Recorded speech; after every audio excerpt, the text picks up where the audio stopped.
وأو كسانش كبيغمبر عليه الصلاة والسلام أفرميت من سره أن يتمثل له الرجال قياما فليتبوأ مقعده من النار. هركسي حسبك على دلوة خلق لبري هرسيت بفاوة لدلوة رويتا مجلسيكوا ما موساكان كرويتان الصفوة بطلبكان كهموي على قيام أجر يكتلب هالنسي رنج جوجكي لبنا دركي أم حديث بك برنامج بوخوت أتجريتوا هركسي حسبك خلق لبري هالبسي أو باجي جاي خوي ساس بدا لنا وأجري جهنم.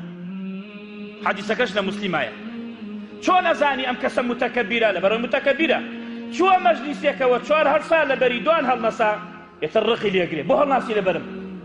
أو باجي جاي خوي حازك على جهنم. أو شاهدي بيغمبر عليه الصلاة والسلام وما مستاي أمره كطلب لبري هالصيت لمكتبة كان لمدرسة كان أو طلبان قناع بار نابن شكا من أحب يا من سره أو أقريتوا خطابك لقال أويك حزك خلق لبري هالصيت بلام أمام شارع نية إن شاء الله قناع بار نابن بلام ما مصابة أقاي لم حديث بيت أقدو طلب لبري هالنصير رنگ فصلي بك أو بزان متكبري لروجي قيامتها أو يقبال ميشيك تولى لا إخوائي قورو مهلبان وزنتنيا أصلا كمان بناسين لقرين لخورين كس فخر نكا بباني كسي تروا تولى شون ميزة وبويتا تولى قطري أو بويتا تو أو دسكت لقل خوتايا تكبر بكي واكي